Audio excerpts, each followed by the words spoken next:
नित्य वंदन करे, मन में श्रद्धा भरे। नित्य वंदन करे, मन में श्रद्धा भरे। होवे हल्के हमारे करम, है सतगुरु तेरी शरण। मिट जाए जन्म और मरण, बहु दुख सहे कितने कर्म करे। बहु दुख सहे कितने कर्म करे। अब तो सत्य पे चले चरण, सतगुरु तेरी शरण।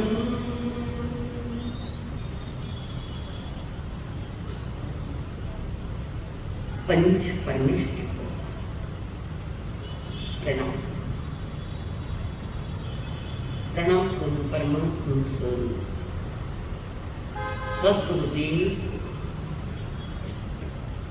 संयमी जीवन के सहयोगी साथी मंडल, जिन्होंने हमारा हाथ थाम कर हमें ढेर सारी खुशियाँ दी। अनंत अनंत उपकारी परम आदरणीय श्री अम्मा जी महाराज, जिन्होंने हमारे उज्ज्वल भविष्य हेतु हाथ थाम कर हमें सद्गुरुओं के चरणों में समर्पित किया है। अनंत अनंत उपकारी मेरे संसारी स्वर्गस्थ पिताजी एवं स्वर्गस्थ माता, जीवन का सत्य जानने के लिए आए हुए देवांग, आप सभी के भीतर में विराजमान भगवान आत्मा को प्रणाम। परमात्मा के अनमोल वचन क्यों सुनना, योग कर क्यों पढ़ना। प्रभु के अनमोल वचन क्यों सुनना या क्यों पढ़ना।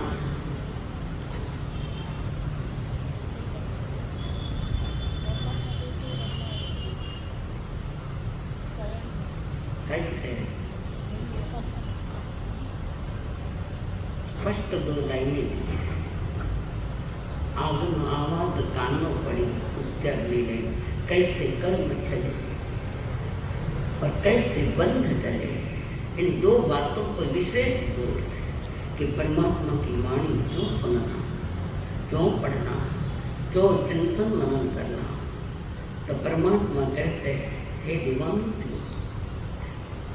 कर्म हमने नहीं चले, हमारे कर्मों ने आपका नहीं चला है, तुम्हारे कर्मों ने तुम्हें चला है।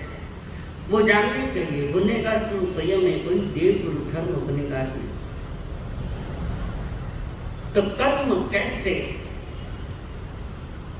दुखों के अंबार खड़े करता है, कैसे जीवन को चलता है, ये जानने के लिए और बंध को, कर्म बंध को तोड़ने के लिए परमात्मा ने कहा, परमात्मा की वाणी सुनो, श्रवण करके ग्रहण करो। बड़ी गहरी बात है इसमें उन्होंने, कारण बिना सतगुरु का आज कोई नहीं बता सकता। यहाँ वहाँ वर्तमान में ना तो कोई अरिहंत है, पंचम काल में अरिहंत के दर्शन नहीं, आंखों कभी खुले ही नहीं थे। और कोई गुरु आता है, परमात्मा की वाणी आपको सुनाता है,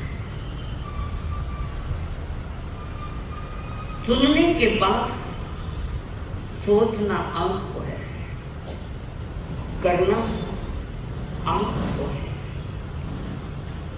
पर ये किए बिना बहुओं के बंधन टूटना मुश्किल है।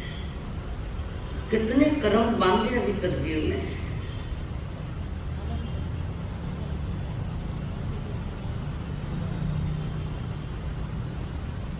अनंता अनंत, खाली अनंत नहीं, प्रति समय, ध्यान से सुनो, प्रति समय अनंत कर्म जीव बांध रहा है।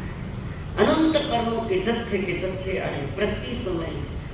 सेकंड भी नहीं बोल रही हूँ मैं तो, प्रति समय अनंत कर्मों का बोझा लेकर ये जीव चल रहा है। उसके ज्ञान में भी नहीं आ रहा है कि वो कर्म बंद हो रहा है। नया मीटर लगाया है घर, लाइट का बड़ा मीटर लगा दिया है। तुम लाइट वापरो या मत वापरो, जो देना है मांग का तो तुम्हें देना ही पड़ेगा। तुम मीटर चलाओ या मत चलाओ, कंपल्सरी 300-400 जो की रुपये बोल दो तो मैंने मीटर चलाया ही नहीं, तो क्यों?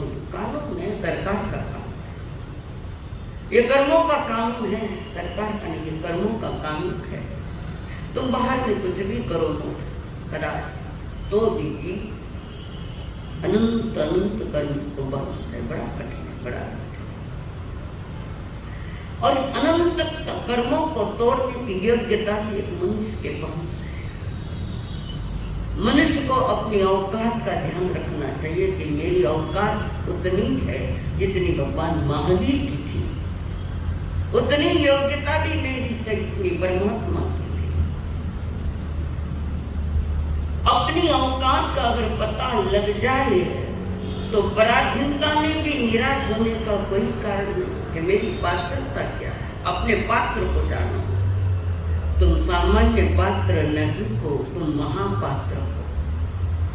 महावीर ने जो दिशा दी है, रास्ता दिखाया। महावीर का मार्ग राग का है कि वितरागता का है? बहुत हम नाम इन दोनों में था, वो पट लगे था नहीं तो मैंने पूछा। परमात्मा का राग का मार्ग नहीं, वितरागता का। अब ये वितरागता का मार्ग है तो वितराग किसे कहते हैं? वितराग किसको कहते हैं? आप बोलो, आप बोलो, उत्तर बताओ। वितराग किसको कहते हैं? जीत्या राग ने रीस, जिसने राग भी जीता, क्रोध भी जीता, वे वितराग है हमारे। वे वितराग देव है, उन्हें जीता है, उन्होंने जीता है, अपनी पात्रता से जीता है। और उन्होंने जीता है तो उन्होंने विधि बताई, तुम भी जीत जाओ, तुम्हारे में भी वो योग्यता है, वो पात्रता है। और जैसे अपने पात्र का पता लग जाए मनुष्य को, अपनी औकात का ज्ञान हो जाए मनुष्य को, जो पराधीन में रहे तो दुख का कोई कारण नहीं। कारण उसने जान लिया है, समझ लिया कि मेरे भीतर में ऐसे कोई ज्ञान की चिंगारी है जिससे मैं कर्मों को, सारे के सारे कर्मों को खत्म कर। एक चिंगारी ज्ञान की, सम्यक ज्ञान की वो चिंगारी, मैचिस की तीलियों की तरह हर जीव में चिंगारी है।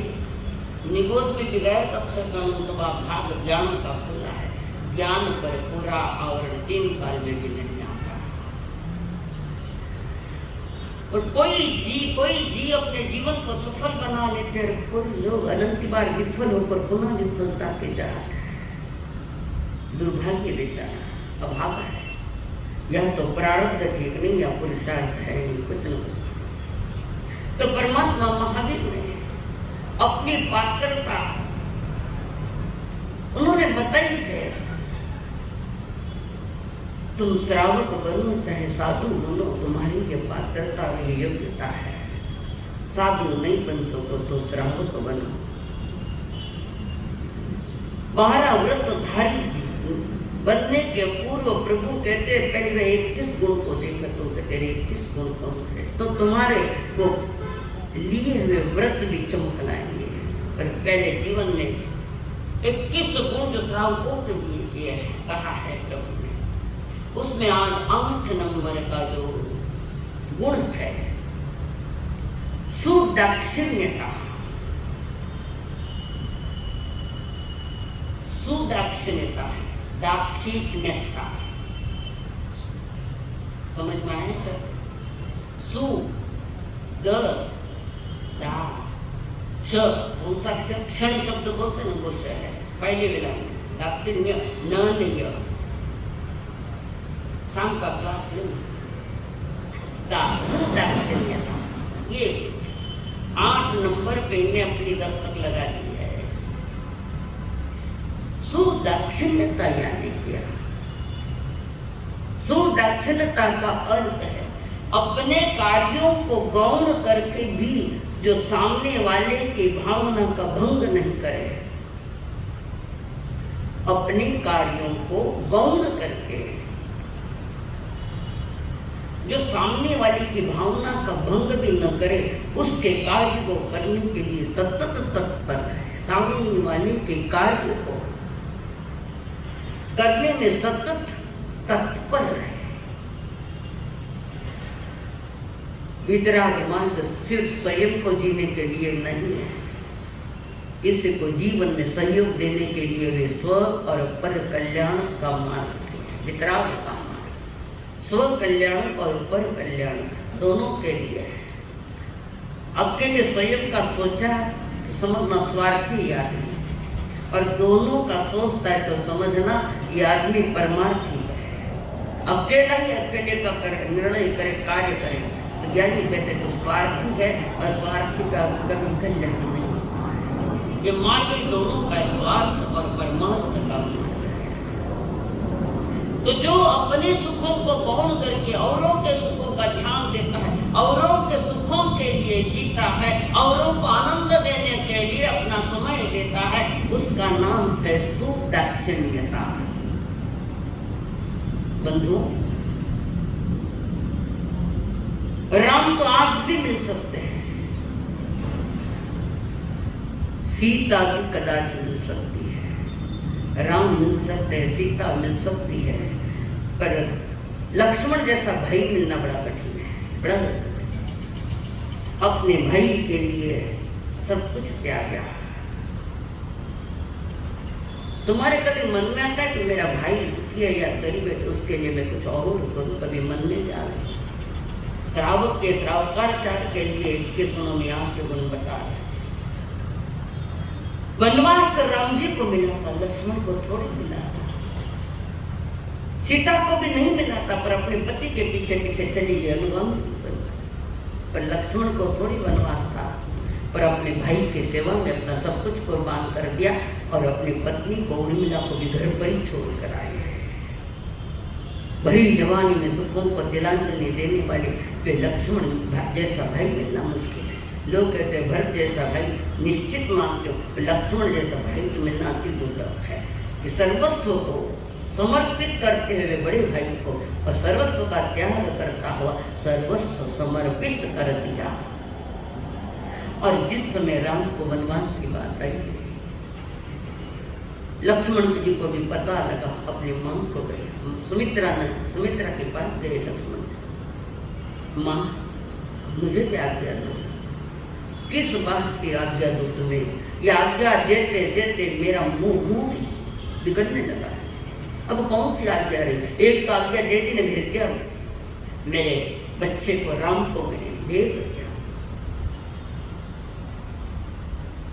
और तू क्या आज्ञा? मुझे पहले ही मन हमारा इतना दुखी, और तू क्या मांगने और आया है? और क्या मांगना तुझे चाहिए क्या है?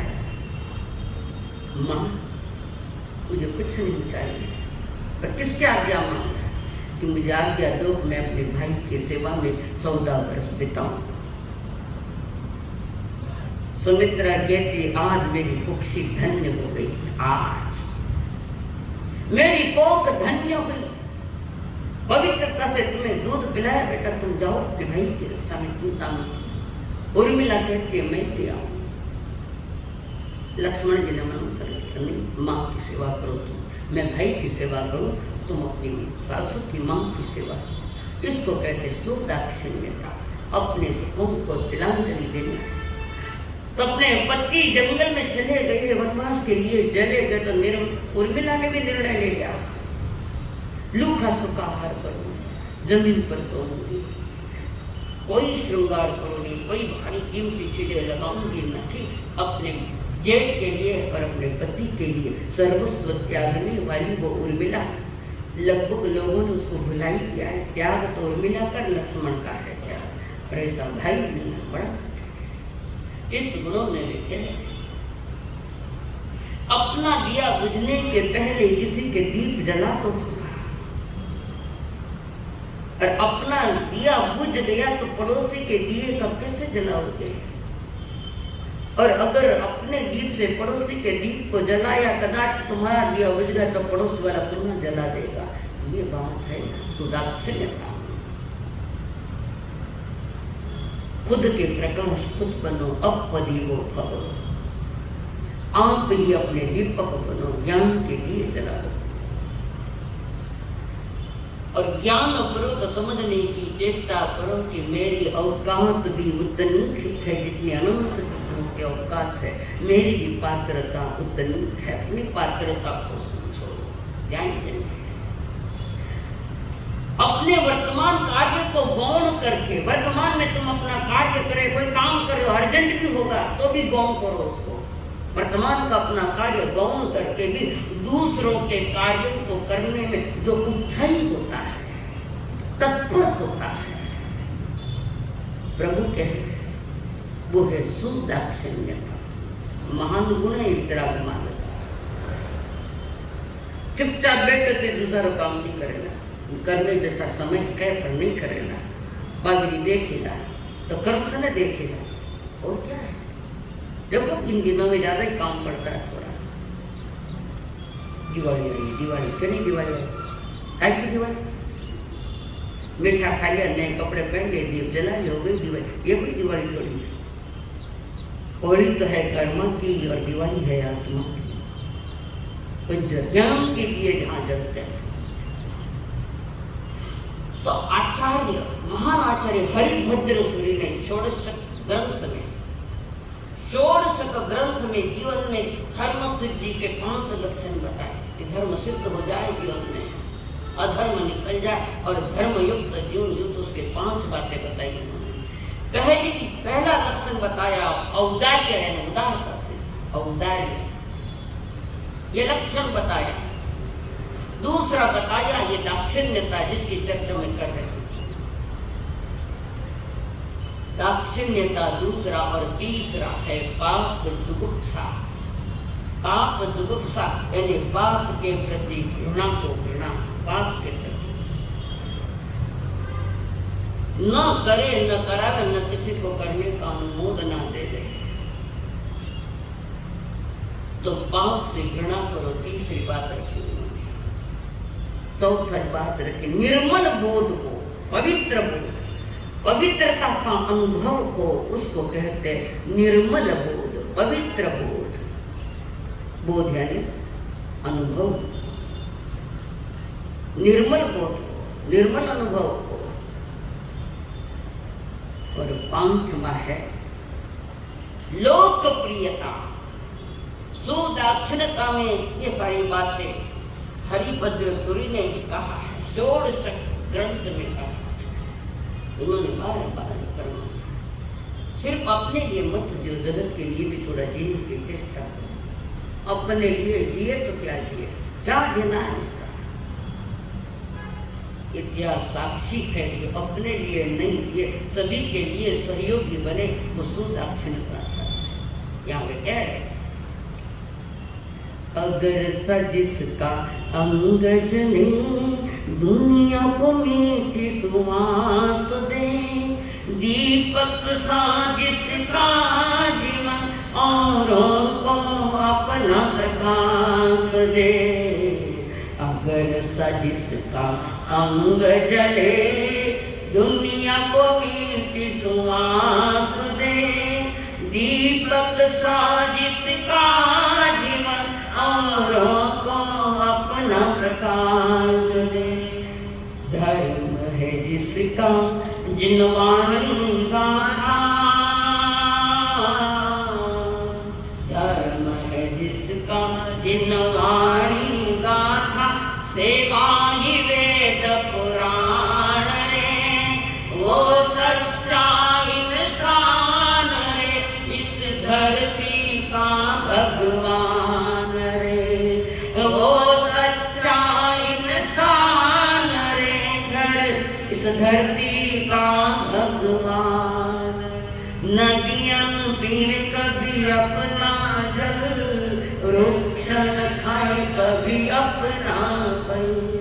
नदियां पीण कभी अपना जल, वृक्ष न खाए कभी अपना फल। तन का मन का धन का,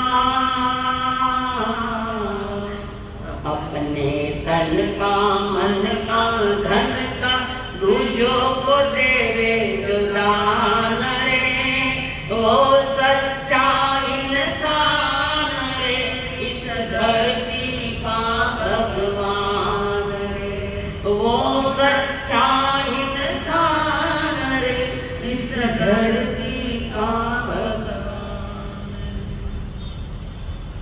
हेमचंद हरिभद्र सूरी ने ये बात की। कितने ग्रंथ लिखे हरिभद्र सूरी ने? 1444 नहीं 1444, 11 करोड़ कुछ नाम याद कंफ्यूज है थोड़ा। 1444 ग्रंथ, 24 घंटे के 24 घंटे जो समय मिले हैं उसके मिनट कितने हैं? 24 घंटा मिनट कितना है? घड़ियाल बंद है, मोबाइल में देखे। 24 घंटे के मिनट है 1440। क्या प्रति समय एक एक ग्रंथ लिखा है? कमाल की बात। उन्होंने दिए जगत को, थाने देवता नहीं है, देवन वाला दे दिया, थाने देवता नहीं है, तुम्हारे लिए कितनी सुविधा थी, कितनी बात रखी। अन्य के कार्यों को करने के लिए अपने भीतर में उत्साह रखो और भीतर में शुभ परिणाम हो। मजा मजा काम नहीं करो, उत्साह से काम करो।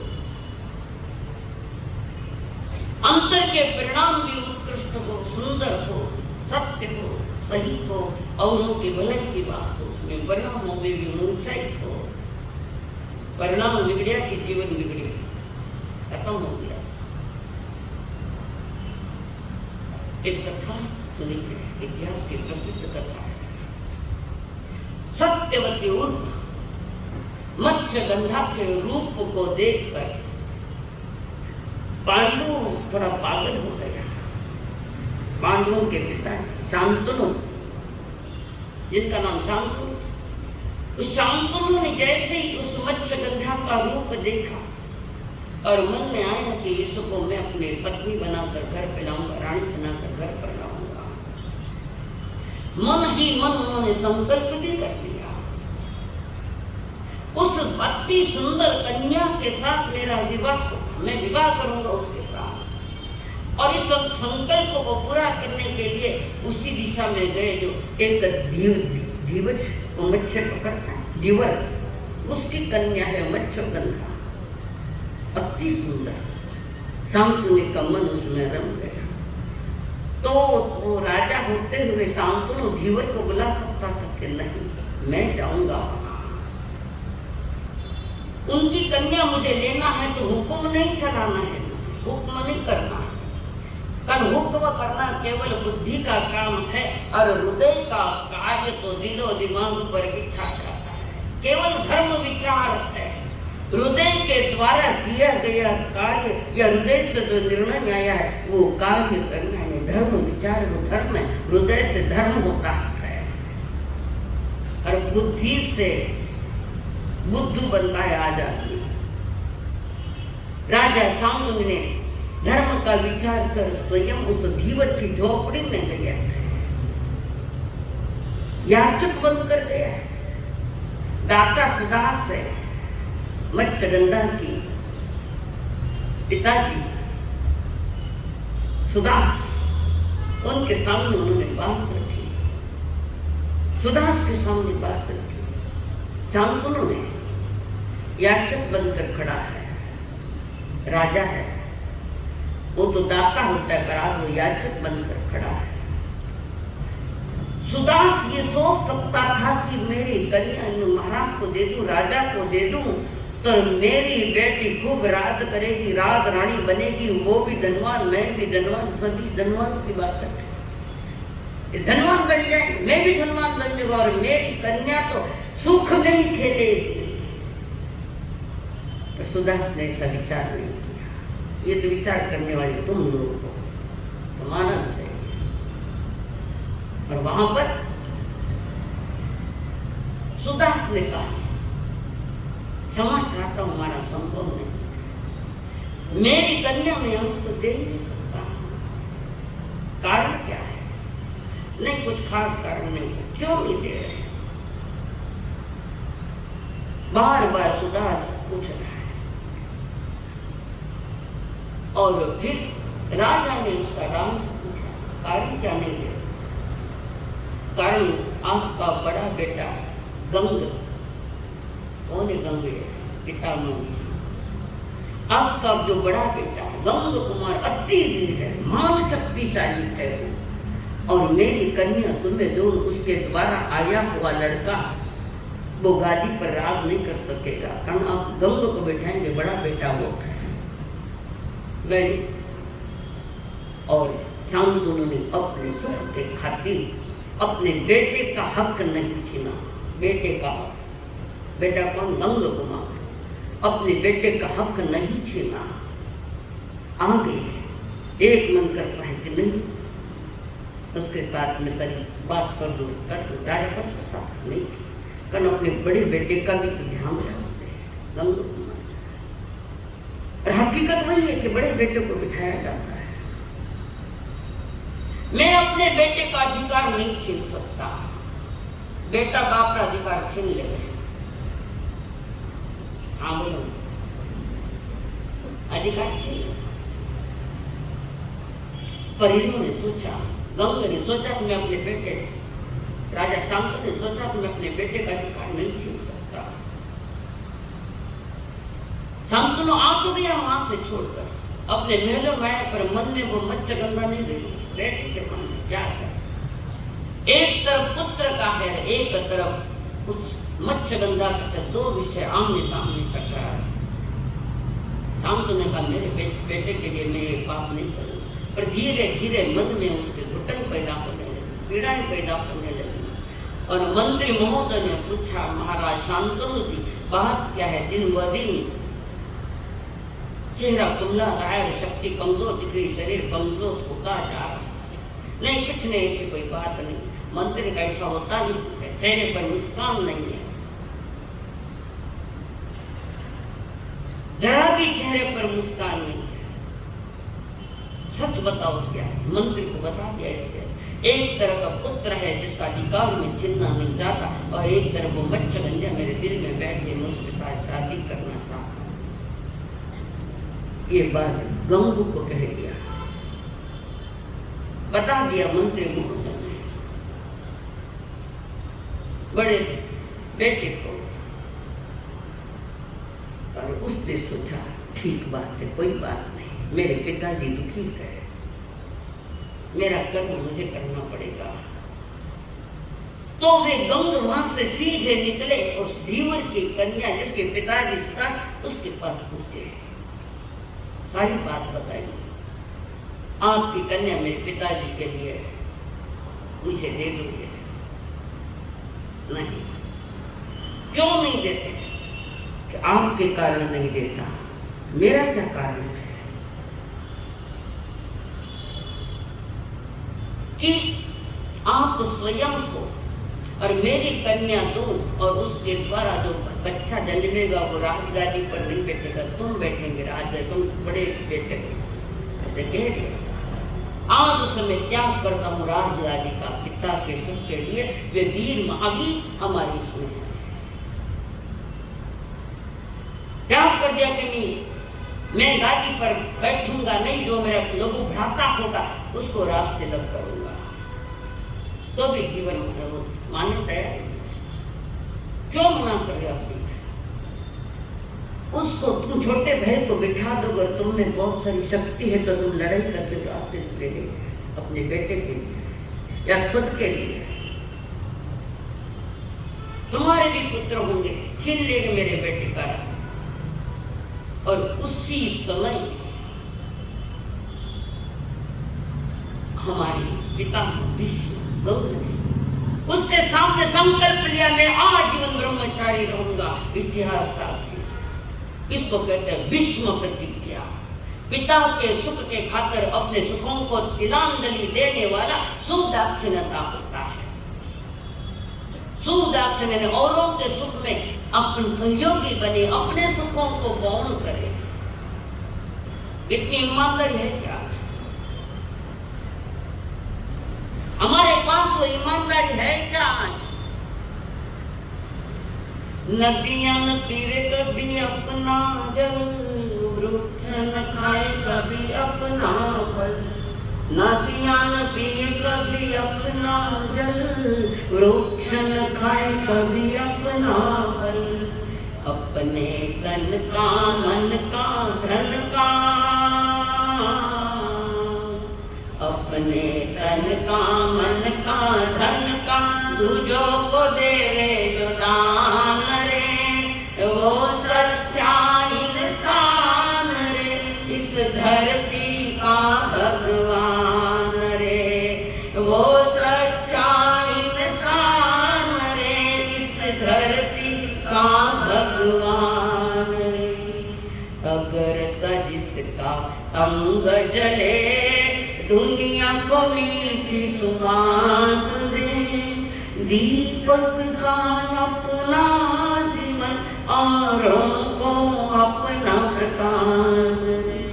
धर्म है जिसका जिनवाणी गाथा, सेवा की वेद पुराण रे। वो सच्चा इंसान रे, इस धरती का भगवान रे। वो सच्चा इंसान रे, इस धरती का भगवान। श्रावक जी के 31 गुणों में से ये 8वें नंबर पर हम पहुंच रहे हैं। देखते हैं कि दूसरों के दर्द को देखकर जिनका दिल पिघल जाता है, दूसरों का दर्द देखकर जिनका दिल पिघल जाता है, पराई खुशियों को देखकर जिनका कण कण खिल जाता है, बाधाओं के विंध्याचल स्वयं हट जाते हैं, बाधाओं के विंध्याचल स्वयं हट जाते हैं, उनके पास से ऐसे पुरुषों के वर्चस्व को देखकर जमाना बदल जाता है। औरों के सुखों को देखकर प्रचंड सुख और आनंद बनाना। एक हाथ ऊपर करो, इसमें कोई है, एक हाथ, ज्यादा की अपेक्षा नहीं करो। तो औरों के सुख को देखकर खुद सुखी बने। बारू तो सुप्रीत बात कर मिटा मैंने तो थोड़ी ईर्ष्या की आग बढ़ ही रही है। कौन होते हैं जो औरों को सुखों को देखकर खुश होते हैं? कौन होते हैं? परीक्षा लियो बता। प्रभु के चारों प्रकार का तीर्थ, वो तीर्थ आज तीर्थ नहीं है। साधु साधु श्रावक और श्रावक वो तीर्थ है जिसको पवित्र तीर्थ कहा गया। एक दूसरे के आनंद को देखकर खुशी मनाने वाले वो प्रभु का प्यारा तीर्थ चतुर्विध संघ। आज नहीं है, आप तो नामधारी है चतुर्विध संघ। कोई साधन, कोई साध्य, कोई शराब और कोई शराबी का। औरों के यहाँ गड़बड़ होगी, सुख ज्यादा दिखने लगा, तब कुछ न कुछ करूँ तो उनके सुखों को खत्म नहीं करूँ। ये गंदे परिणाम वहाँ सुदाक्षिण्यता कैसे हो सकता है? सुदाक्षिण्यता नहीं आ सकती। कवि हृदय प्रीति सुधा जी महाराज ने वो मराठी गीत लिखा, बड़ा अच्छा लगा मुझे। दीन दुखी दिसला को त्यास शांती द्यावी, आपुल्या प्रमाणे त्यांची काळजी करावी। हीच आहे भक्ती त्याची, हाच खरा ठेवा। करा प्रभु सेवा आता, करा प्रभु सेवा। सुखाचा आभास मायाच्या जगात, करा प्रभु सेवा आता, करा प्रभु सेवा। दीन दुखी दिसला पण दीन दुखी माँ बाप भी नहीं दिए तो बाहर न कभी दिखेगा था। खुदरा माँ बाप भी नहीं करते, सास ससुर नहीं दिखते तुमको, भाई नहीं दिखता तुमको। अपने सुखों का ही, अपने सुखों का इंतजाम और औरों के लिए कितना ही दुख है वो। प्रभु कहते तू श्रावक की कोटि का भी नहीं, योग्य पात्र नहीं, तुम्हारे अपने पात्रता का ख्याल नहीं है, तुम अपने पात्रता को भूल चुके हो। दाक्षिणात्य गुण उनमें नहीं होता है। कि जिसको अपने पात्रता का पता लग जाए, अपनी पात्रता का परिचय करने वाला श्रीपाल नरेश्वर समरो परमेशी नवपद प्रेम से।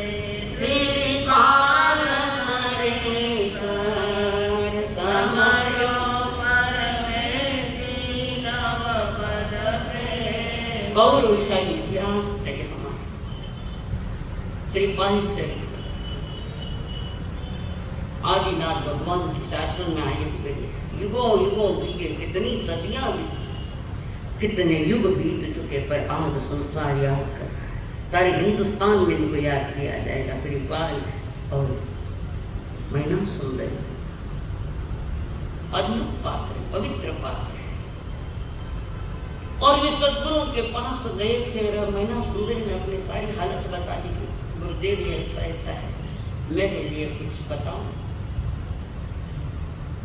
धर्म की बात बताते हैं, धर्म की आड़ में दूसरी बातें, दवाइयाँ औषधियाँ नहीं बताते हैं। मुनि का वो आचार भी नहीं है कि दवाइयाँ बताओ। तो सदगुरु ने कहा, मीना जी एक काम करना, अरिहंत सिद्ध आचार्य उपाध्याय सर्व साधु अणगान, ध्यान दर्शन चारित्र तपस्या यह आगम का सारी हो। श्रीपाल नरेश्वर समरो परमेशी नवपद प्रेम से। श्रीपाल नरेश्वर समरो परमेशी नवपद प्रेम से। सब बीमार है क्या? बीमार है, तुम्हारा दुख है। बीमारियां मिटाने की ये बात है, तो भी अगर मन का बीमार है तो थाना नसीब ही चले। क्या आसोद महीना है, और इस आसोद महीने में तो भी ये साधना करो, नौपद जी की साधना, अरिहंत सिद्ध आचार्य उपाध्याय और साधु और उनके ज्ञान दर्शन चारित्र तप, ये 9 पद है। इस 9 पदों की क्या विशेषता है?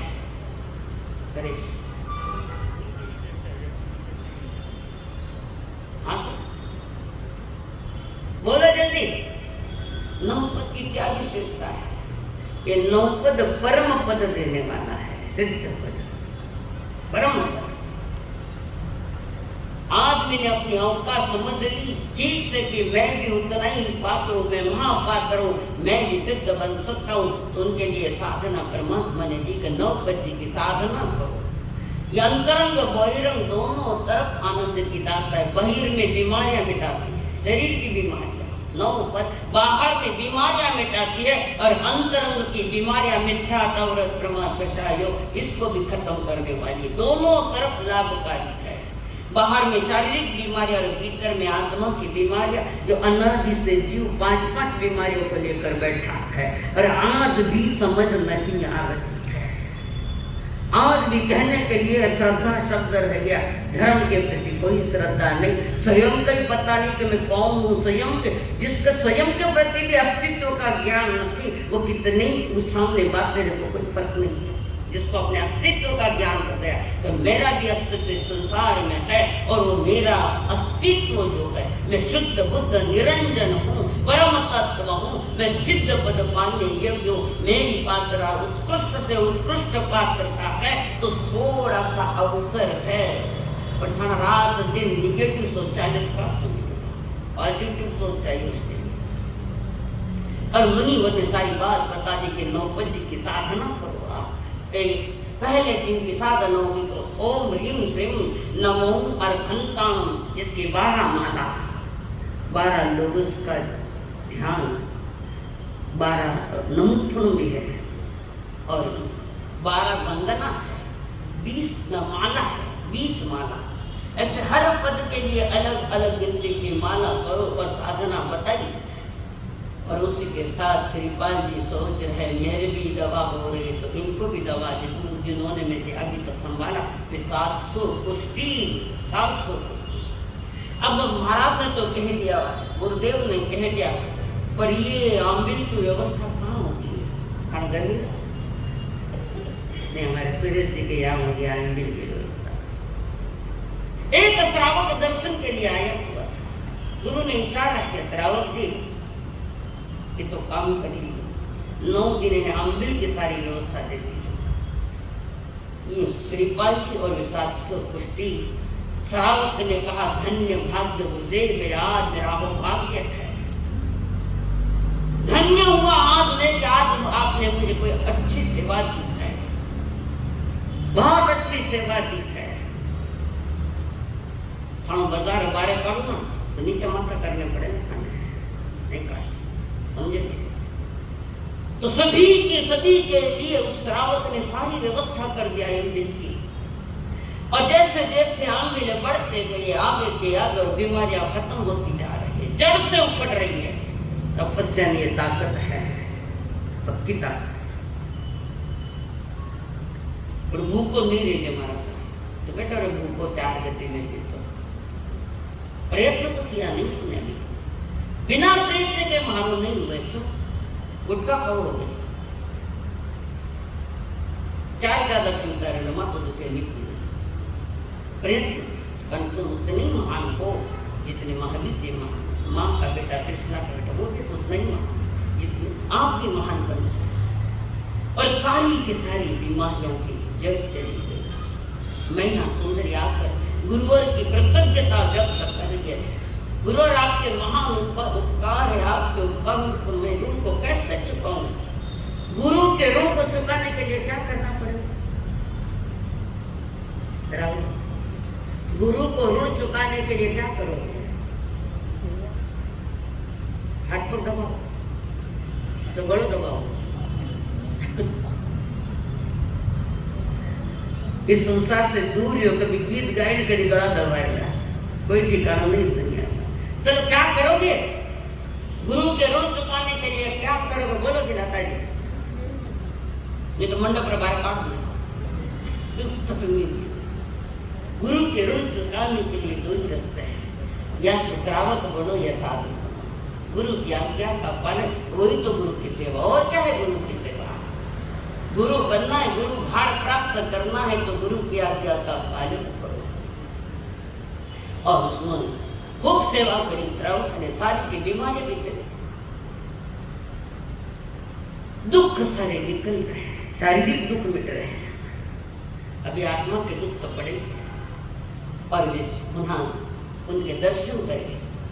गुरुदेव के दर्शन करने के बाद बता दिया गुरुदेव आपकी बड़ी मेहरबानियां है कि हमारे सभी के बीमारियां खत्म हुई। आप देख रहे हम सभी के शरीर एकदम वैसे, कोई बीमारी का नाम निशान नहीं। गुरु का वचन मैंने पहले ही कहा था, कभी खाली नहीं जाता गुरु का वचन। पर तुम्हारी श्रद्धा हो तो वहीं से गुरु तत्व प्रकट होता है, पर तुम्हारे अंतर की श्रद्धा होनी चाहिए। परमात्मा की वाणी कभी खाली नहीं जाती। और उसके बाद सभी का ये कार्य होने के बाद वापस श्रीपाल जी उसी मार्ग से आ रहे थे, वो सभी के सभी साथ में। और श्रीपाल जी आ रहे सामने से कौन आई? जड़ी बूटी लेने के लिए गई थी अपने बेटे के लिए, वो कमला सामने से आई है। और जैसे ही श्रीपाल जी ने देखा कि माँ आ रही, श्रीपाल जी दौड़े दौड़े गए और मां के चरणों में मस्तक रखा। तो गोड़ा मत हाथ रखो, प्रणाम मां, गोड़ा मत हाथ रखो, गोड़ा होते के कारण पूरा मस्तक मां के चरणों में। मां देखते कमल प्रभाव देख, बेटा ये किसने किया? ये क्या हुआ? किसने ऐसी दवाइयाँ दी?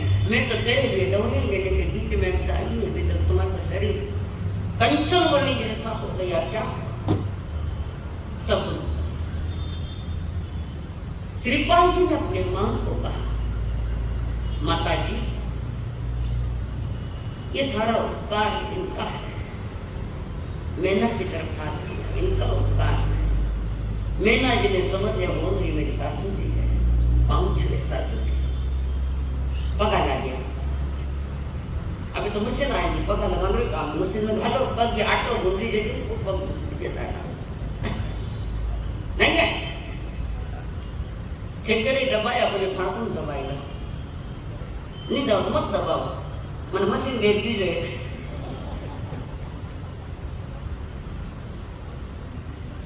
हमारा भरोसा थोड़ी बैठी होगी, ज्ञान विज्ञान बताऊँ तो मैं नहीं करूँ, मैं करूँ मशीन।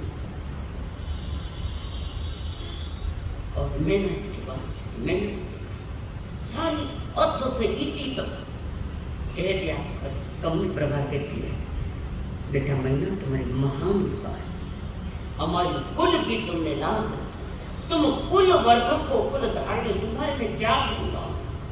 अब ऐसा संख्या में गौरव गुण गावे गावे के एक खाली बता हाथ के ऊपर कर, मैं साफ सुर गीत गाऊं, गलत गीत तो गाँव वाले घड़े लेके आए, कुछ नहीं, जीवन ऐसी जाए। सेवा करना, बुरे लोगों की सेवा करना, दीन दुखियों की सेवा करना, उस सुदाक्षिण्यता में आता है। ये गुण है, तरावत का 8 नंबर का गुण है। और अपनी बहू के गीत गाए, धन्य बेटा धन्य बहू, आज धन्य, मेरे बेटे को बीमारी का इलाज तुमने करवाया है, और मेरे बेटे को पूर्ण चंद्रमा से चांद जैसा बना दिया। फिर ये तीनों मिलकर श्रीपाल जी मैना सुंदर कमल प्रभा पुनः संत महात्मा गुरुदेव की वाणी श्रवण करने के लिए निकले थे।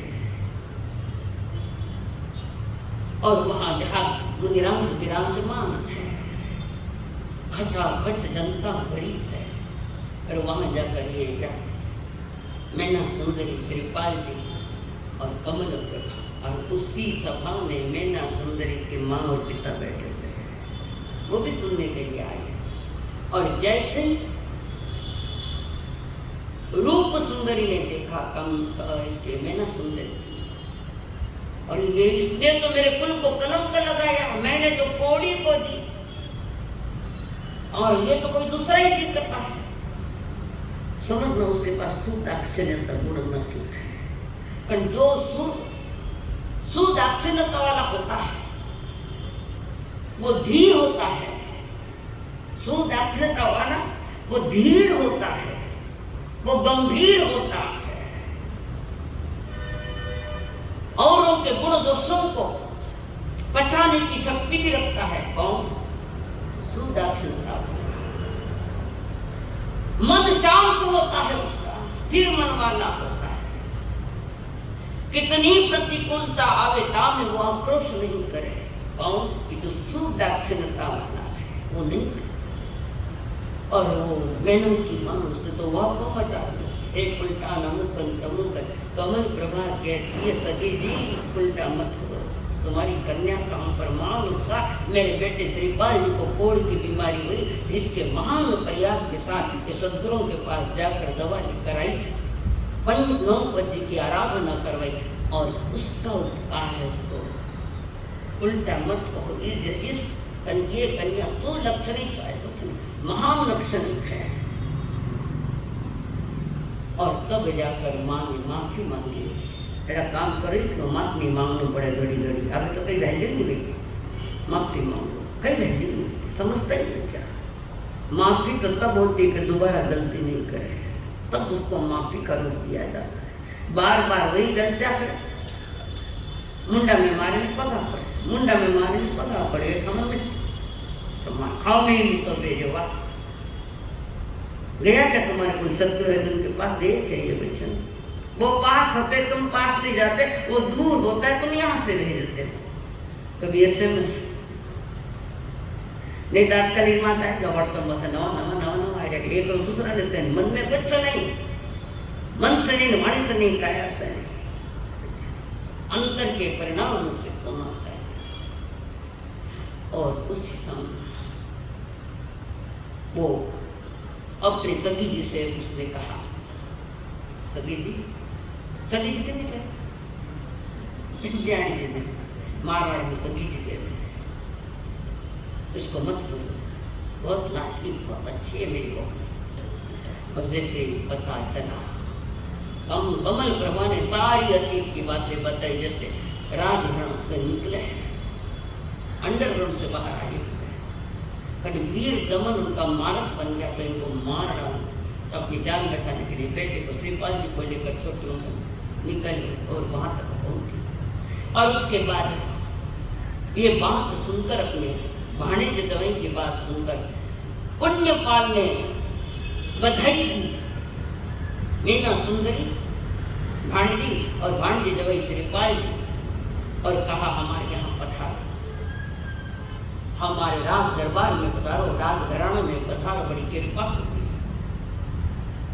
सत्य समझे बिना प्रतिक्रिया मत दो, सत्य समझे बिना, सच्चाई तक कहे तक नहीं गए तो प्रतिक्रिया देव मत, गए तभी प्रतिक्रिया देव मत, कदाच कोई और भी गलत हो सकता है। और वहां अपने मैंने अपने मामा मामी के राज दरबार में, वहां राजमहलों में वहां श्रीपाल जी और स्वर्ग जैसा सुख भोग रहे हैं।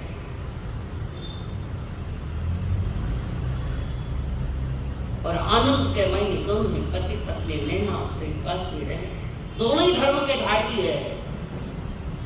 धर्मयुक्त जीवन जीना और बिना धर्म का संसार का सुख भोगना जमीन आसमान का फर्क है। वो सुख जाएगा नीचे नरक की ओर, और ये सुख आनंद जाएगा ऊंचाई की ओर जाएगा। धर्म भावना भीतर में अंदर में। और फिर उसके बाद नृप ये राजा वन क्रीड़ा करके पुनः अपने शहर में आया। कौन राजा? इसके पिता मैंने। और श्रीपाल सुताप को देखकर मन में आश्चर्य, ये क्या, मैंने तो कुश्ती को दी थी और ये इतना सुंदर कैसे हो गया? तुमने कुश्ती को जीव के लखन खोटा राजा, समझदारी नहीं, विवेक नहीं, सुदाक्षण का गुण है ही नहीं उस राजा के पास जो मीना सुंदरी के पिता थे, माता। और इसने हमारी मूंछ को आग लगाई। धिक्कार इन दोनों के जीवन को, अपनी बेटी और अपने जवाई के लिए, धिक्कार इनके जीवन को। आज भी कई कई महिलाओं के मुख से ऐसी बातें निकलती, अपने पुत्र के लिए भी निकलती है। तुम्हारा थारो खरा वाटलो हो गया, थारो वाटलो हो गया, तू रोड मत भटके ना, ऐसा भाव कभी मत कर। ऐसी भाषा में बार बार के भाषा में भिखारीपन नहीं होना चाहिए। अमीरों की भाषा बोलो, उच्च भाषा, अरे तुरे की भी भाषा मत बोलो, अहो दाओ की भाषा। देखो शिवाजी महाराज है, आई साहेब से बोले एकदम बोली जो कोई माता शर्म आवे, अरे तुरे बोलता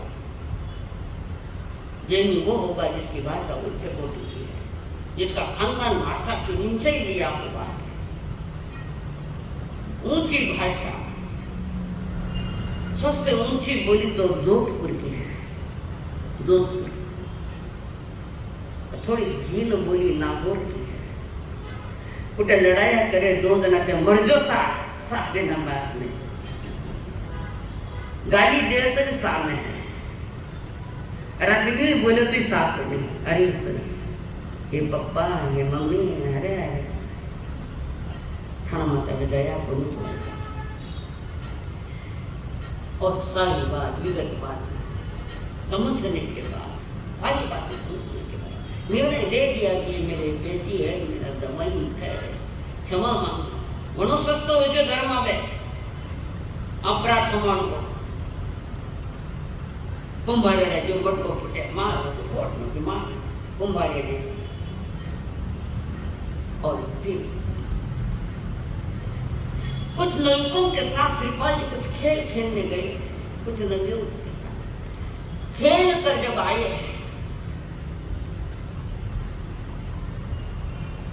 वहां विराजमान है, तो वहां नवयुवतियां बहुत ही उस नगरी में नव्यता देखते श्रीपाल जी को अद्भुत रूप, कामदेव जैसा रूप, अद्भुत रूप लिए। एक तो बालिका ने पूछा ये कौन है? बालिका ने पूछा पृथ्वी वो कौन है? देव जैसा देव कुमार कामदेव जैसा दिख रहा है। कोई इंद्र है तो कोई चक्रवर्ती है या कोई मुराद है? कौन है? ऊंचे स्वर में माता ने कहा। क्यों कहा? श्रीपाल जी ने सुनो, उसके कान पर जावे ऐसे शब्द आजकल है। बेटी ने बोले कोई बोल दो तो बोल रहे बाबू पटे बाजू में थे ना, बोल सुन, कमरा में तो सारी आवाज आवे नहीं करता भी नहीं करते ये।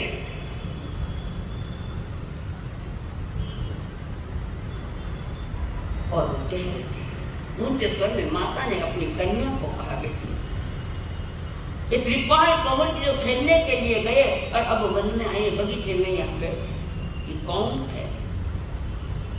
माँ बोली यहाँ के राजा की दवाई है, राजा दवाई है। शब्द इतना ही सुना श्रीपाल जी कि राजा के खास दवाई है।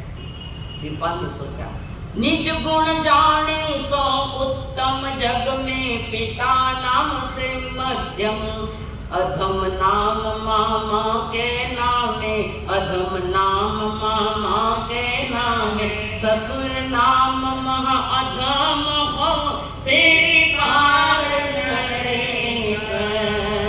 जमयो परमेष्टि नवपद प्रेम से, श्रीपाल नरेश समयो परमेष्टि नवपद प्रेम से। अपने से अपनी पहचान है, वह उत्तम पुरुष है। अपनी पहचान अपने से है। पिता के नाम से जाना जावे तो वो मध्यम को फलाना हटा करे नहीं। अपना परिचय अपना ही परिचय, सबको कौन है? अमुक है। पिता के नाम से मध्यम, मामा के नाम से पहचान आ जाए कि हमारा ये भाणजा है तो वो अधम है, और ससुर के नाम से पहचान हुए तो महान हुए। खानो परिचय किसको दे रहे? आगे मत बोलो, गिर आएगी मानी तो। ये बात श्रीपाल जी ने सुनी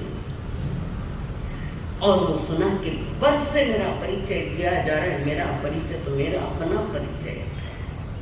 उसी समय तत्काल थोड़े से अंदर में पीड़ित हुए हैं, चेहरा कुमला गया, शरीर कमजोर हुआ ऐसा दिख रहा है। और उसी समय पुण्यपाल ने पूछा, क्या तुम्हारी आज्ञा का किसने पालन नहीं किया है? किसने तुम्हें खिंचाया है क्या दुखी करने के लिए? किसी ने तुम्हें कमेंट्स किए क्या? तुम क्या बात है? चेहरा उतरा, बताओ बात क्या है? और वो कह रहे, अगर तुम चंपा नगरी का राज चाहते हो तो मेरे सैनिक आ जाएंगे उसको जीतने के लिए। श्रीपाल जी कहे, नहीं, तुम्हारे सैनिकों के द्वारा अपना राज्य नहीं जीतूंगा, मेरे भुजबाओं से मैं जीतूंगा, मेरे अपने भुजबाओं से मैं अपना राज्य जीत लूंगा।